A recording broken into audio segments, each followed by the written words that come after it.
he might be justifying it, right? He might be saying like, but I love you, Yeah. right? But Yeah. isn't this how you want to be treated? Yeah. So I think that's a good chance to engage students on how do we know that this is unhealthy, right? How do we know that he's being controlling and not loving?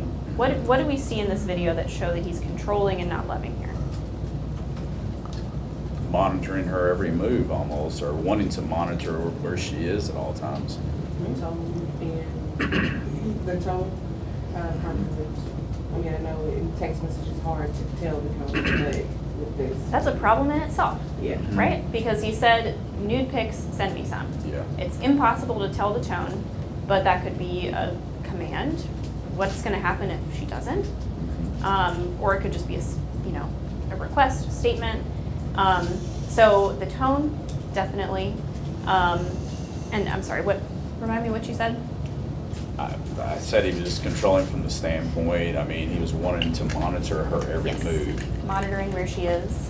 What did he say about her hanging out with her friends? Like, Like, Or that type of language, like saying something that she wants to do. yeah, Is yes, yeah. I'm thinking about too, as we're saying all this stuff, that kind of is where standard one's gonna have to be introduced first, per se, because facts are facts. We have to teach the children, because we know we're healthy, healthy mentally, what is a healthy relationship, because they might start throwing out things that they think are healthy, but they're not, and we have to let them lovingly and explain, you might have been taught this, but this is truly what, just like any other fact, what it's gonna do to your body, with the drug or whatever. Yeah. Because some kids will still push the idea that, like you were saying, that's all Yeah. they've known. But we do have to give them the true content knowledge. And then, like when you're saying about hanging out with your friends is lame, I get that, because during your teenage years, you want to absorb all your time with that guy or girl, but as we're older and we've experienced, you realize you've got to keep those close friendships with, because that strengthens your relationship with your other person the alone time and learning more and communicating, Yeah. It all works together when you then come back together as boyfriend, girlfriend. Yeah, yeah. So thank you for saying that. And I would suggest kind of infusing that content knowledge into these activities. So rather than starting with, here's what a healthy relationship is, observe this video of an unhealthy relationship, and let's talk about why it's unhealthy. Do the activity first, and then lead the students towards that content and those conclusions. But yeah, I think you're absolutely right that students might view this and think it's funny because it's so normal for them. I think it's on us to help them tell the difference between healthy and unhealthy, right? We know the kids are never going to put the damn phones down. It's just reality, okay? It's just something that we have to accept. There is a difference between being on your phone all the time and being in communication a lot with your friends and texting and Snapchatting and Instagramming, between that and a partner who is using those means of communication to control and shame and guilt you, okay? Maybe you're just having fun with your friends, on your phone, on the media. There's a difference between that, which certainly has impacts on the student, but the impact of that is different than their partner using those means to control them. So I think that's the kind of content and conclusion we have to guide our students towards. Yeah. And those healthy relationship characteristics that you understand, I think, can come out in that discussion. I observed something the other night, really shocking. Okay. Oh, Lord.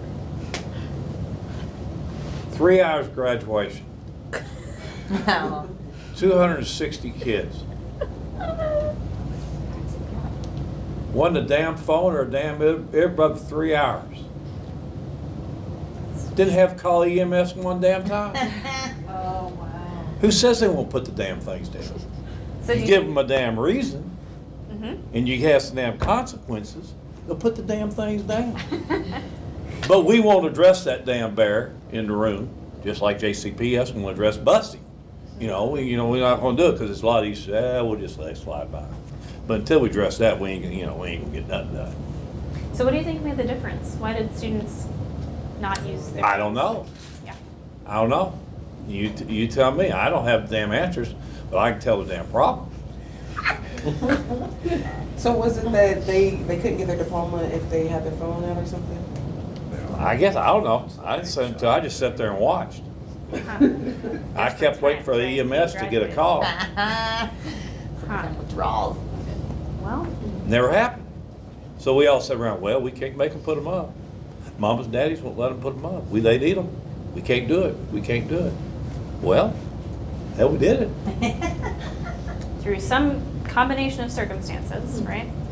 I don't have answers to the. No, I don't either. I don't either, but I'm saying, it's Yeah. a problem. Yeah. I would say, just specific to what we're doing here today, there are some activities that have students engaging their devices. That's intentional. And it's also completely up to you if you want to see how you can have students be on their phones for class activities, if you feel like that is effective. Yeah, one of the, I think, this experience and how does it apply to our lives. So, I'm sorry. based on what we saw in this video, if every couple was like this, if every couple was one person constantly bothering the other on their cell phone, what would be different? How would it impact us as a community? Say that again? Nobody would be happy. Yeah, there'd be a lot of angry people. Yeah, a lot of angry people, nobody would be happy.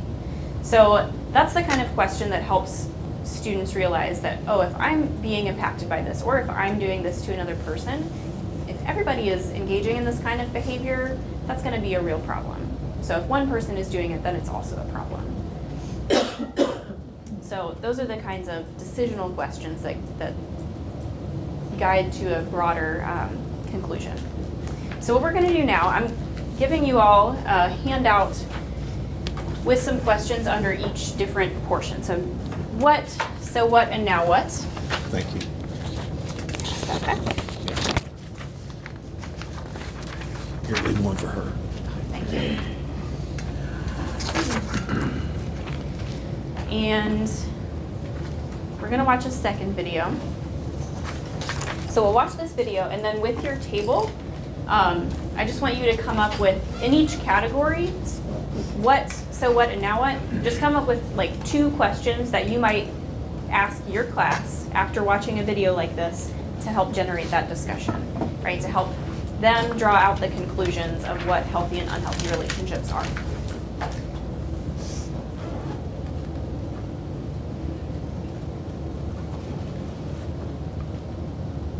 Oops, wrong one.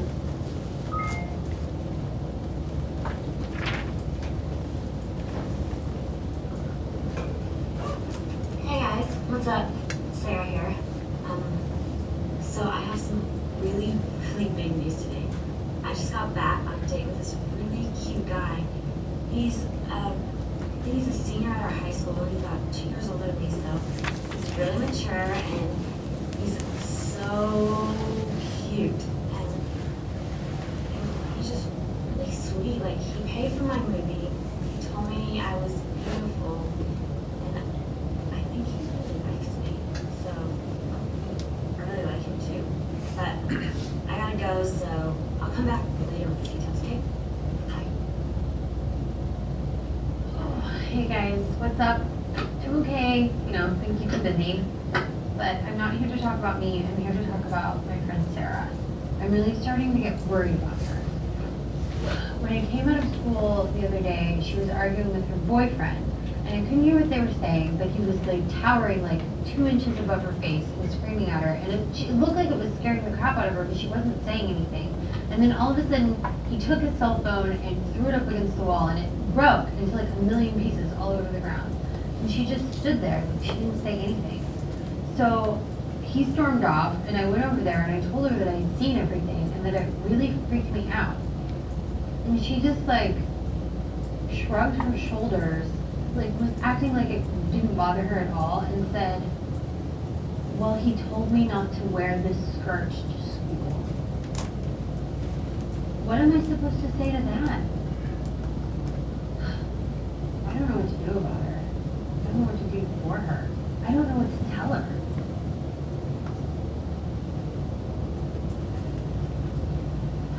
Hey guys, me. Sarah. So, I decided to break up with Con, and I mean, I just can't take the way he's been acting lately. Every day it's something new.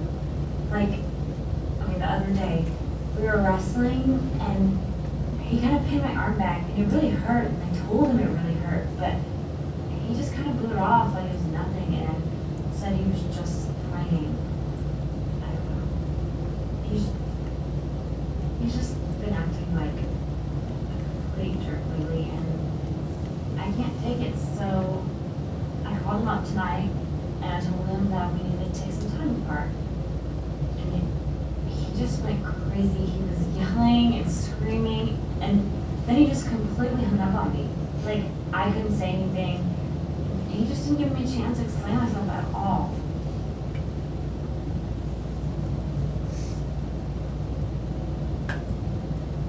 It's an old video and they have flip phones.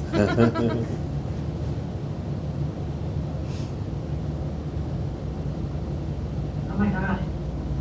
He said he was gonna kill himself if I broke up with him. And that I was the only one who ever believed in him. I gotta go. All right. So, I'm going to give you all a couple of minutes just with your table.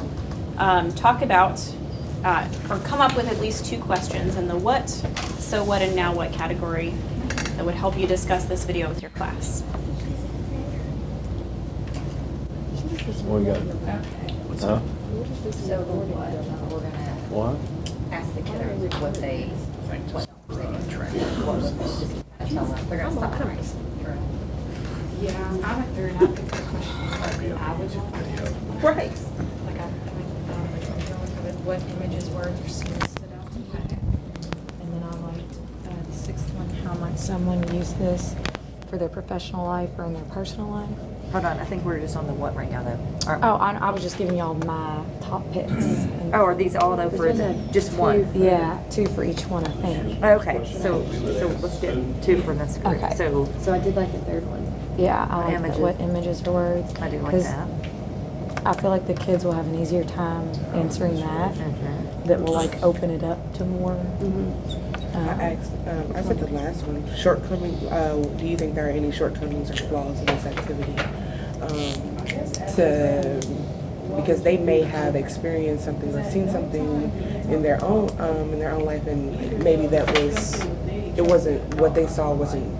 How they experienced it. Yes, or or they're thinking that it could be in a different perspective. So, like, how do you think that the video could be improved to make it more realistic? I guess. First thing I'm gonna say is get rid of the flip phones. I like the fourth one too, the dealings that they have. Yes, I like the positive, negative, or neutral. I like that one too. Feelings are expressed during the room, yeah. I've seen, have y'all ever seen all these? I don't know what the books are from. There's all kinds of them. Oh, Yeah. okay, I've used them before. okay. Okay, I so, think those 2 alone, 3 and 4 can go so many different directions. Okay. and I'm just thinking through whenever we do this, you know, I know that we already jump into some of this here. You know, the kids will probably have to just go back to, let's just focus on just the what. Let's just focus on what happened. Yeah, they focus on what happened during the experience. Students will probably laugh because Phone. because of the flip phone, and because sometimes also we laugh when we're uncomfortable. I've just anecdotally, there's a different video from the same source that I show a lot when I have done healthy relationships presentations in high schools, and there's a part when a survivor like turns her head and she has a bruise on her face. Students always laugh at that for some reason because they're super uncomfortable with it, probably. But so you're dealing with whatever reaction this video brings up for your kids. In this what stage, what questions are you going to ask to help them engage their observations of what happened? We chose what feelings did you have during the exercise? Cool. Okay, so you would engage just kind of what personally did this bring up for you? What emotionally did this bring up for you? Okay. And what stood out? Okay. And how do you think they would react to that question of what stood out? Well, they're gonna say the cell phone thing for sure. Yep. But the threat of suicide. Yeah. The reaction to the girl's friend, and how Sarah reacted to her when she addressed the situation. Yeah. That stood out. Yeah. So what stood out? And I like that you all said that the students would probably say that the old-fashioned phone would stand out, and that's okay, right? We can, there is room for that, right? We can say like, isn't that kind of silly? Like, if you were making this video now, we would probably put in smartphones and They would probably say something more that's appropriate. too. Yeah. Okay. What about this You table? could give them room to do that. Let's redo this video. Yeah, that would be a great project. Yep. We might mention, I think if you're gonna do that one, you gotta have kind of a timeline, exactly what's happened. Yep. The sequence of things that actually happen. What's the sequence of What's the events? sequence of events? You gotta be able to, you just can't jump to the end. Yeah. So this is events. This is a really important question to ask when we're discussing this kind of topic, because in the beginning of the video, this was not an abusive relationship, right? Right. Just like with the "that's not cool" video, it didn't escalate to some more controlling behaviors until towards the end. So here we have to talk about what's the sequence of events, what happened and what happened after that, and what happened third, what happened last, and that helps get us toward that question of, so what, right? Why is it important to us that abusive relationships don't look abusive in the beginning? Okay. For our so what questions, what are some of the things that you all would ask? Go ahead. Or were you What do you gonna? think, Diane? I was a little bit following you there. Just what their take home message was. 'Cause it would be interesting to just see. Usually when you ask questions like, what's your take home message, you can gauge like if someone's experienced this themselves personally, or if it's something they watched a friend experience, or if they watch a mother or father or somebody at home experience. So, Yeah. and then you know how to address it and without asking who's experienced this personally. Yeah. Yeah. Yep. So asking what's your take home message, seeing what their connection is. Okay. We talked about, can you relate to it personally? And then does it change, or does this challenge any of your values? But we also talked about how we might do that in a journal form, just Yeah. because they may not be willing to share out loud their personal feelings. Yeah. And something that's tough anytime we talk about these type of issues is not necessarily, well, now what? What do we have to do with the information too? Yeah. You know? Yeah. So what do we do with this information? Let's get to that in just a second. I do want to think about this question of, does this challenge your values? Because I like this question a lot, and I don't know that as it's phrased it would make sense to students. So what's another way of asking this question? Did it make you uncomfortable? Did it make you uncomfortable? Right. Why did it make you uncomfortable?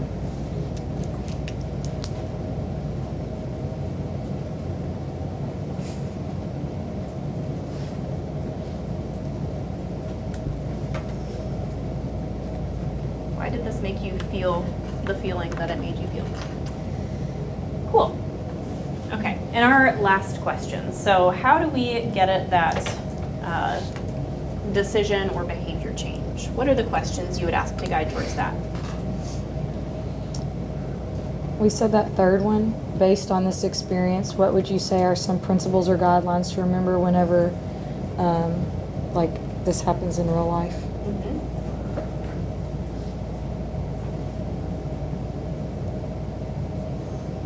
So, what will you remember when this happens in real life? What are some of the things that you would hope that your students would say to that? That they're gonna intervene. They're gonna, I'm always saying over and over again, you know, you're not mentally stable right now in your own teen years to take this upon yourself. You got enough stressors. So if you could find a trusted adult, a teacher, a counselor, your best friend's mom, your mom, that would be really helpful that they have somebody to go to talk through it with. Yep. So what will you do? What will you remember when this happens in real life? If it was, so say the student was the actual victim in the situation, they can remember, that this isn't normal, and that this is, you need to get out of this toxic relationship. Yeah. Red flag. Yeah. Yeah. So this is a good way to lead into some of those other lessons around, okay, yes, it's important to do something. What will I do? Or yes, it's really important to see those red flags early on. How do I get out of a relationship that's unsafe? It's a good segue into what do you do now? So he sent a text message saying that he can't live without her and he possibly wants to commit suicide. That's a whole nother topic and a segue into something different that needs to be What's your next discussed as step? well. What do you do in that situation? Yeah. So if you were Sarah, what would you do in this situation? Yeah. I would hope I would find a trusted adult. If I couldn't talk to my parents, it would have to be someone else I need to inform. Because I think teens automatically think they can fix it or prevent somebody from wanting to commit suicide once they've made their mind up.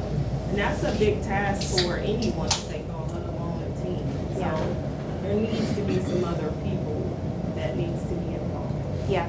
So you brought up a good point, and that's a great question about saying suicidal thoughts. I think that's another good question to engage with this specific video, maybe in the what section. So Kyle has made a threat to kill himself. Why do you think he is saying that? I'm asking you all. Do you think Kyle actually plans to kill himself, or given the context of this video, is he using it as a way to control Sarah? You could never know. You never That's know. a hard Mhm. situation to say, because automatically as a human you say, oh, he's just using it to get back at her. Because I even said, of course he sent that text. Yeah. But you never know. Like, you just don't know. You can't say. Yeah. So it could be one, it could be both. And that's why this is a really powerful question, is if you were Sarah, the person who received this threat, she cares about Kyle, obviously. He's also hurting her. So what can she do within the context of her own boundaries and her own safety to make sure that she stays safe, and that if he is serious about killing himself, that he does get help with that? Awesome. Any other questions you all would add to kind of get at that last part, the now what?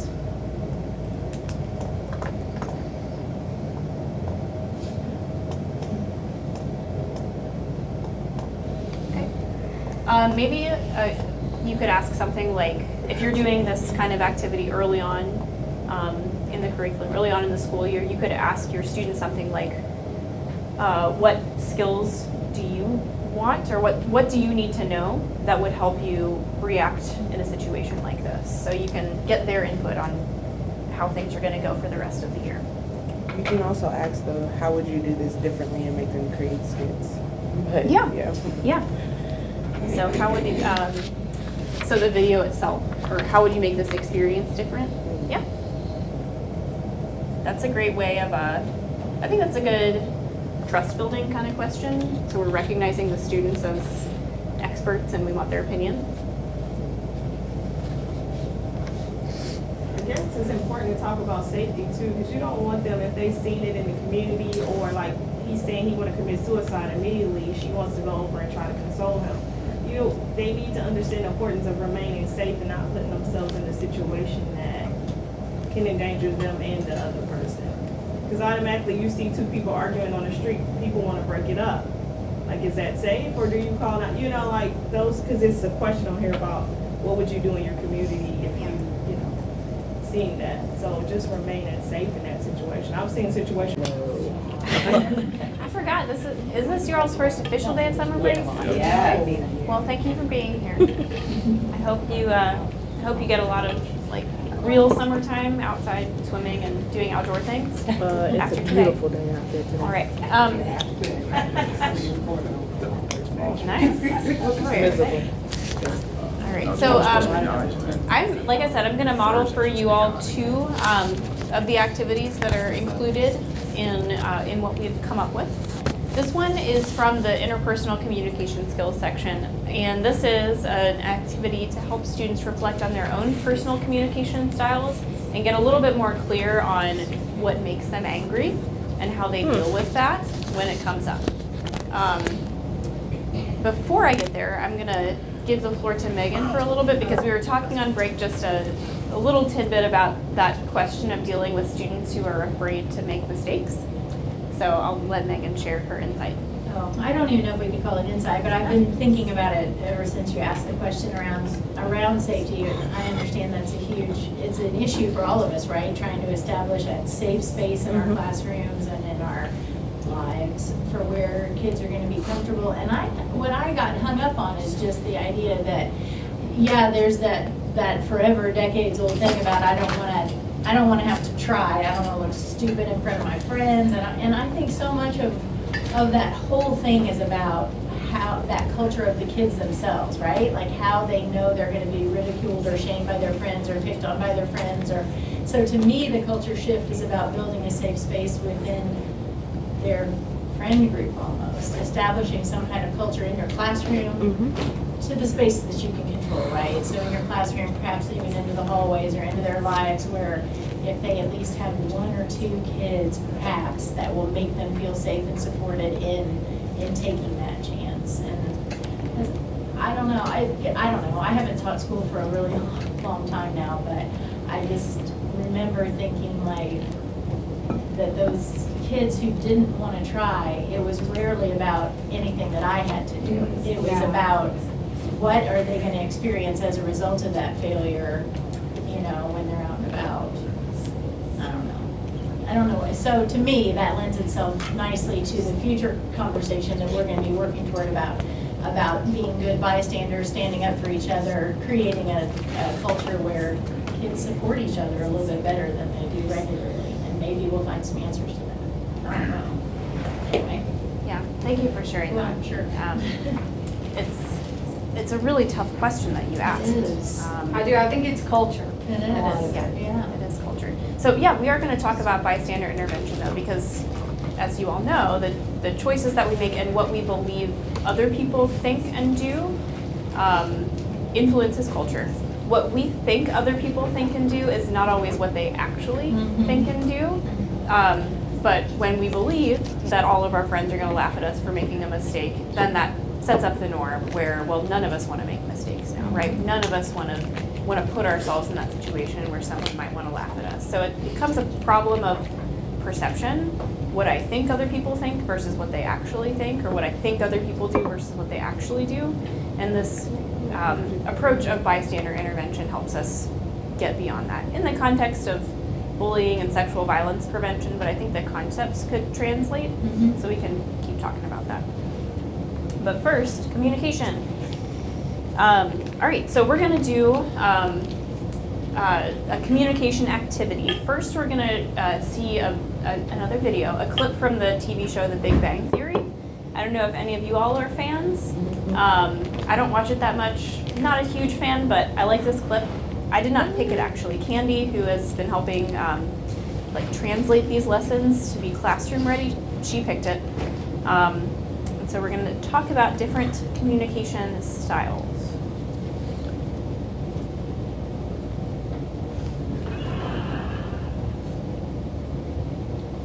Morning, handsome. Morning, Mom. It's me. Yes, it is. You're so pretty in the morning. Your mom and I need your breakfast. Oh, so you guys are getting along? Yes. We're very different people, Howard, so communication's a little tricky. He didn't try them yet! Is there any butter? Butter-flavored syrup. He wants butter! I just told him that! Well, now, who married the right one? I don't need any butter. If you want butter, I'll get you butter.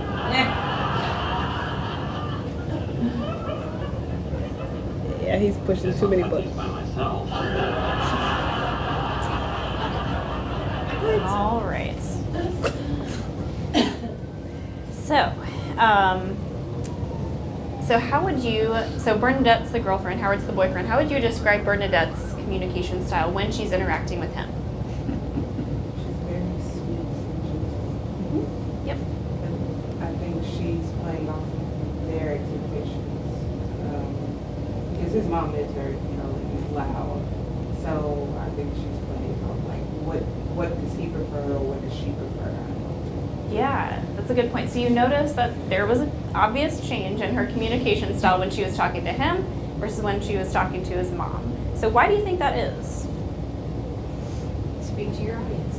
You speak to your audience, right? You speak to what you think they expect. Do you think one communication style over another is likely to cause conflict or result in conflict? Good. Depends on the other person. Yeah. I think if she talked to his mother the way she talked to him, then his mother would just walk all over her. Yeah. So she's making sure that doesn't happen. She's Yeah. got to stay strong. Yeah. So she is addressing his mom's communication style by meeting his mom where she's at. What if she talked to Howard the way that his mom talks to her or other people? Creepy. That would be Yeah, Howard would probably shut down, right? He ends the video by saying, who's gonna cut my pancakes? So he obviously is maybe not like the most assertive person or the most aggressive person. So if she yelled at him like that, he would probably shut down. So we have a couple communication styles on display here. So conflict resolution, which can come up as a result of clashing communication styles. We're going to talk about resolving conflicts in a healthy way. More important than being able to resolve conflicts in a healthy way is being able to avoid them in the first place. Part of how we do that is by getting to know our own communication styles, getting to know others' communication. Those would be way too many questions, but number one where it says, your partner, and then number two, you and your partner. We're talking about your boyfriend partner, we're talking about like, you know what I mean? Yeah. Or just like a partner in your lab group, for number one. Yeah, so it would be a good idea to specify Yeah. boyfriend, girlfriend. A lab partner, whatever. So a lot of these activities are adapted, and you can adapt the language as well. I know the kids these days use all different kinds of words to describe when they are dating someone. So I think you would just have to adapt it for what works. These are hard to answer because if we're together, we shouldn't be trying to pay each other back. I took that one as your friend. You did? See, yeah, we have too many questions as educators. If I It is get to the okay. golf Please course ask your with my buddy, questions. I'll just go ahead and pay for his round. See, because we was talking about number two, like, is this your friend or your boyfriend or girlfriend? Now, if it's my friend, I may like casually be like, oh yeah, they don't like to pay people back, so I need to remind you. But if we're together, why are we doing this tit for tat? Like, how's that work? And if I'm an adult and I have money, I'm gonna share. If I'm a child, I'm Oh, gonna this is too hard. I think it's. Don't read too much into it. Okay, I'm just gonna circle whatever comes to mind. That's true. So these are all great comments and questions. Hang on to them because we'll use it as part of the discussion, right? Like, how would it be different if it were a friend who's not very reliable? Let's just do or it someone again. So who's- just do it as an adult. Yeah, so answer these questions where you are right now. Okay.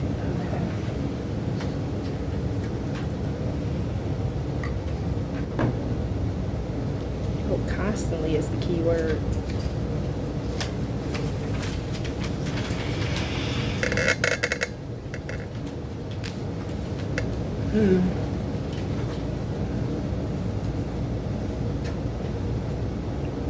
Activity. And this could be a reflection about the results of your quiz or just a reflection on the activity itself.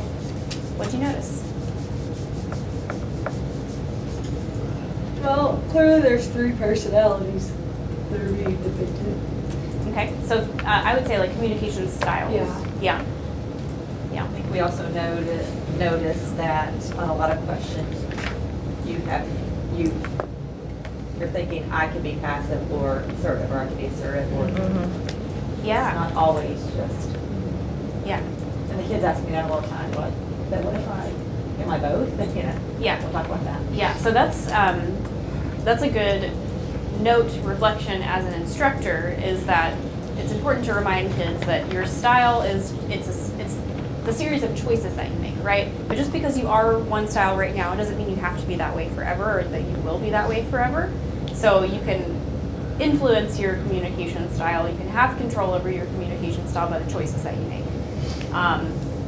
But right, so for a lot of these situations, we can envision ourselves doing any number of things. What made you make the decisions that you would make in these hypothetical scenarios? Think of times we've been put into those situations and Yeah. answer the way we did it. Yeah, so you answer from experience, or you think about, okay, when I did this and maybe I made a different choice, and what was the outcome of that? Did I like that outcome? Was that acceptable, or would I have done it differently? Yep. Okay. So do we have assertive communicators in this room? A lot of assertive folks. I imagine you have to be pretty assertive as a teacher. Does anybody consider yourself more? I will own that I am a pretty passive communicator. I'm a middle child, so I tend to go with the flow.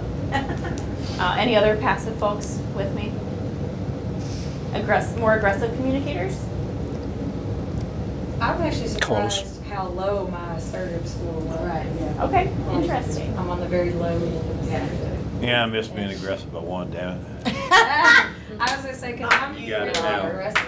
Yeah, they can change your numbers, just cheat. Yeah, In cheat a little bit. circumstances, I'm not aggressive. Okay. Like, in different settings, like I have literally stood outside of professors' doors and waited for them, and like, you will talk to me, like, this is gonna go down, but like, in these situations, I'm not very aggressive. That's a great reflection and something you could turn into a question for your classes. So maybe these scenarios don't matter that much to you. Maybe the stakes aren't very high. What is a scenario that would make you become more of an aggressive communicator? What is a scenario that would make you communicate more passively? Yeah. So that's kind of a so what question. Okay. All right. I'm going to move us on to the next part of this activity. The whole point of this this quiz is just to get you familiar with what your patterns of responding tend to be, and to start us thinking about what are the impacts of different communication styles. Okay. So sometimes there are external factors that make us communicate more aggressively or passively, right? You probably see this happen to your students where something happens and they just go off or they completely shut down. So the next part of this activity is intended to get them familiar with what's the relationship there. To get them familiar with, okay, for me personally, what makes me be more aggressive or be more passive. So this is an anger triggers quiz. So you can go ahead and do both sides. The first side is just recording some of the things that bring about an emotional response. And then the back side is how does it feel? How do you feel physically and emotionally? So do everything except for that very last part where it says, when I experience anger and feel strong emotions, here are 3 things I can do. Don't do that part quite yet. Feeling to have. It's how you deal with it and how you express it that makes the difference. But all of the situations listed on here, all of the triggers listed on here, I think are very valid situations when someone might be angry, right? If you are being lied to, if you are being treated unfairly in some way, it is valid to be angry in that situation. It's how you express your anger that impacts how other people might communicate with you and how other people might treat you. So how does it feel when those anger triggers come up? How do you know that you are angry? What are the physical and emotional cues that you get from your body? You get tense. Tense, yeah. Yep. Just like biting my nails. Biting your nails, yep. It's still like behavior. But it's a response to an emotion, yeah, yeah. So it gets squeezy. Yeah, you might feel knots in your stomach, nauseous, yep, yep. So you all are familiar with these cues, students may not be. They know what it feels like, but they may not have connected. Oh, when I have this emotional response, it also brings about these reactions for me. So there is a short mindfulness activity built into this section. I'm not going to take you all through it, but it engages students in, okay, how do we feel in this moment? Is there any tension in your body? Notice that, and then let's apply that to when we feel angry, right? How do we notice that? And then what are the skills that we have and skills that we can develop to get through those feelings in a healthy way? All right. Okay, so I took us through this pretty quickly. Do you all have questions?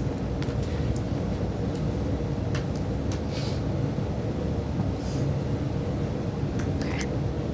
So the concluding message is that being aware of your own communication style, being aware of your own anger triggers is one part of the picture here. It's one part of avoiding and resolving conflict. In the section around using interpersonal communication, there is a companion activity that I would highly recommend. And it's not something I developed, it's something I've adapted from another curriculum. That is five steps for communicating about conflict. And it basically breaks down, how do you make a statement to someone when they have hurt you in some way, or when they're doing something that doesn't sit well with you? How do you communicate that to them in a way that where you take responsibility for your own feelings and also set boundaries and express your needs? So I would recommend doing those two activities together. Communication styles quiz, anger triggers, and then talking about 5 steps for communicating about conflict. Okay. So that's one sample activity. I'm going to move us on to talking about bystander intervention, and then we can have a choice whether we want to take lunch or talk about mandatory reporting first and then take lunch. So think about that. For now, talk about bystander intervention. Okay.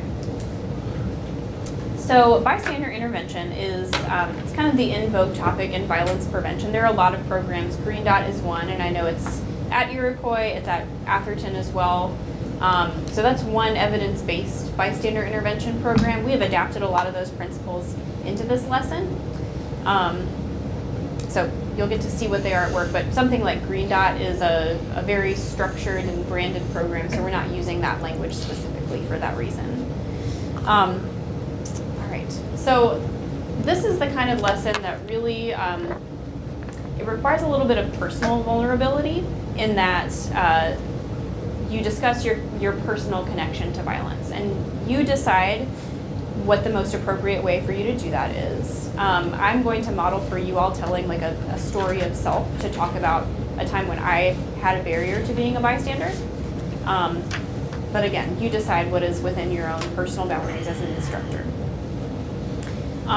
So bystander intervention, what does that word mean? What is a bystander? First of all, what does a bystander do or not do? Stand up for the victim. They don't. Yeah, so a bystander might make a choice not to stand up for someone who's being victimized. I was going to say there's someone who witnesses an event. A bystander witnesses an event. That's really key. So a bystander witnesses, and then they have choices about what to do. Maybe they choose not to act. Maybe they choose to act in a way that is contributing to the violence. Maybe they join in, or maybe they do something to stop the violence or harm that's happening. Okay. Students might be familiar with the word upstander, bystander, and upstander. If you want to use those words, that's totally fine. I don't have a strong preference. But bystanders, basically, the essence of a bystander is that they're witnessing violence. In most situations where harm is occurring or could occur, there's at least one person around who sees what is happening. We tend to think of things like sexual violence, dating violence, bullying as happening far away from us or happening in a place where we can't see it or get to it. But most situations that escalate into more severe violence happen in front of us, and we see those red flags. So to tell a personal story of a time when I was a bystander and made a choice I'm not super proud of. So my freshman year of college, I was at a party, and personal detail I would not share with students. It may or may not have been called Wine Wednesday. Yeah. And I remember seeing there, it was probably 6 or 7 weeks into my freshman year, so I was still getting to know people. I didn't know the names of everybody who lived on the floor on my dorm, so that was kind of a barrier. I didn't know people very well. I was at this party, and a young woman who lived down the hall from me, whose name I could not remember, was there, and she was hanging out with this guy who was kind of clingy. And I didn't really think much of it. She seemed a little bit uncomfortable with it, but I thought it was just, oh, they're being awkward and flirting and maybe gonna hook up. So the party went on late into the night, fun was had. And then the next day, a couple days later, I actually ended up hearing that this young woman I had seen that was in this situation where she seemed uncomfortable, she was saying that she had been assaulted at that party. And then a couple of weeks after that, I remember hearing that she actually planned to leave our college and go somewhere else because of what had happened. And I remember thinking in that moment, like, oh, I noticed that she was uncomfortable, and I could have done something, but I didn't because I didn't know her that well, and I didn't know what was going on, right? I saw something that looked like flirting within the norms of what flirting is, and I made the decision to not do anything because I thought it would be okay. So that's one time when I was not an active bystander, when I made a choice to not prevent violence that happened. And I'm sure many of you all have been in situations like that as well. And I think about, since I started doing violence prevention work, I think about that choice that I made, and if I had acted differently, would this young woman have still continued at our college? Would she not have been assaulted? Would she have been able to, stay at this college that she wanted to go to in the beginning? There's no way for me to know that, but what I do know is and I can't know if my choice in that situation to step in or not would have made a difference, but I do feel like if I had acted differently, that things might have turned out in a different way. So bystander intervention is about noticing those signs and stepping in, and it's about making a choice between, sure, maybe if I step in it'll create an awkward situation, but that is a better alternative to someone being harmed. So there's my personal connection to the topic. I encourage you all to think about how you might narrate that in class. It doesn't really matter the kind of story you tell. It doesn't have to be about an instance of sexual violence, and it can be about something really small. Just a time that one of your kids was bullying another and how you stepped in, or a time when you were being bullied in some way and someone stepped in on your behalf. So think about your personal connection in that way. So bystander intervention is a kind of advocating. It's in that section because it's not just about our own health, but it's about guaranteeing the health of others. So what makes being a bystander hard? You're making, if you've been a bystander before and intervened, and you know the amount of stress or repercussions being put on you, or it makes you think, do I want to involve myself again sometimes? Yes. If you're using past experiences. Yeah, so maybe you have a past experience as a bystander where you acted on someone's behalf and then there were consequences for you. I think that's relevant for a lot of students that live in communities where bystander intervention is really not the norm, and that there are often consequences when people are perceived to break the silos. Yeah. So potential consequences can make it hard to be an active bystander. What else makes it difficult? Your emotions or feelings towards the victim. Maybe they don't like the victim themselves. Maybe they don't like the victim or the person who's being harmed, and they're not going to step in on their behalf. Or maybe they're going to actively join in harming this person. Yeah. Yep. Like you were saying, with your experience, just the relationship in general. Yeah. What's my relationship to this person? Do I even have one? Do I know their name? Is it going to be weird if I, as a stranger, step in?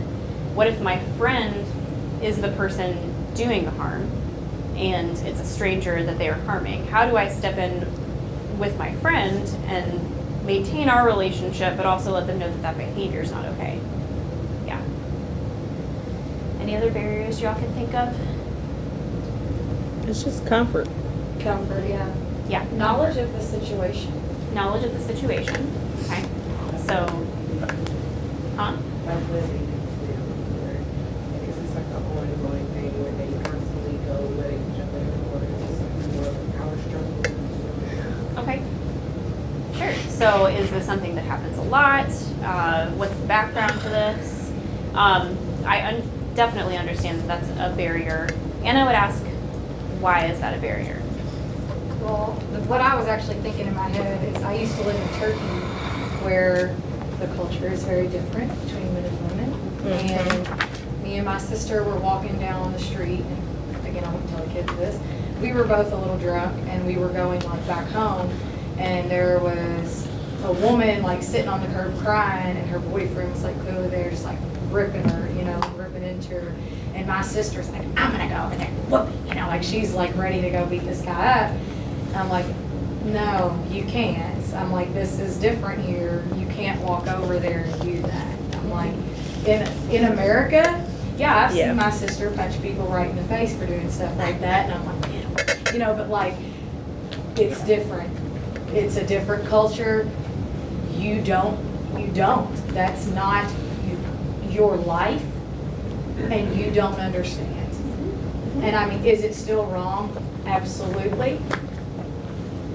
But it's not really my choice. Sure. So, yeah, the cultural barrier of, is this acceptable? Is this an acceptable thing to do? Yeah. Okay. And then I would, I think you were hinting at this, Diane, just knowing what to do. Yeah. So many of us see harm happening and our immediate thought is, I want to directly intervene. But sometimes that's not an option, as you're highlighting. It's not an option in that scenario to go up and tell that guy, hey, that's a terrible thing to do, you're making her feel awful, and you need to stop. But what other things could you do in that situation, potentially, to demonstrate to them that people see what is happening? So being an active bystander is hard, right? It takes recognizing what those barriers are, whether they're personal or external, and making a choice to get around those, right? Making a choice to do something that intervenes in a situation where harm is or could happen, and do that maybe sometimes in spite of all of the challenges that exist. So I'm going to show you all another video. I love my videos. This is the bystander that we lovingly refer to as Potato Chip Man or Snack Man. Has anybody seen this video before? I feel like I have, Yeah. I think that's the assumption that the man is always Yes. the perpetrator. So I think you just separate them. yeah, I'm glad you all are already going there. So so what is happening in this video? I don't know a whole lot. Conflict. Yeah, conflict is happening. We don't know what the relationship is between the two people who are fighting. In this situation, I don't really know that background information matters that much, because there's a situation of conflict happening where one or both people could get harmed, and that conflict could spill over and harm other people on that subway car. Right? Conflict is happening. So what happens? Potentially blocks the himself in the middle. He doesn't say anything. It's very non-confrontational. It was really He just subtle. Steps in. Okay, so potato chip man steps in, and then what happens? I guess, I don't know, the black woman, she comes in and she's the one like delegating, all right, get off. She's Ash, we'll stop following her. So you have like someone who's being passive and then you have someone who's being assertive in this situation. And then you have the last person who says, we've got you on video. He's being like passive aggressive. Yeah. So we have several bystanders here. We saw her kicking him. Did we see, I couldn't say, did he hit her? No, he hit her. He hit her, He okay. kicked her. See, I wasn't, Yeah, I'd be so Yeah, confused. in the beginning, like, he kicks her, Okay. and then Yeah. she kicks back. Yeah. But you don't know what happened prior, I mean, again, but Yeah, still, regardless, they're both. I don't know the full context for this. So yeah, there's conflict happening. I like how you summed it up. Thank you for being here. There's another video, it's like that on the tree, there's like a tree video. But there was this woman, she was like on drugs though, and she was like going in on this older woman who like, they never talked to each other, they, you know, and she just, and I remember watching this when I was like in middle school. And it was on an Atlanta train, and like, there were people who were like trying to chime in, and then she like started getting aggressive with them, and then like everybody had to drag her off the train. Yeah. It's just, Yeah. it's a lot. Yeah. I think there are a lot of examples of this kind of situation. I think this is On the train. Yeah, train is a weird place. I think these are more extreme examples. We're going to do some scenarios with subtler behavior because I think that's a safer place to ask students to intervene. Fights are a thing; they happen, and I know it's also a thing nowadays that students will film them, right, and distribute those videos widely.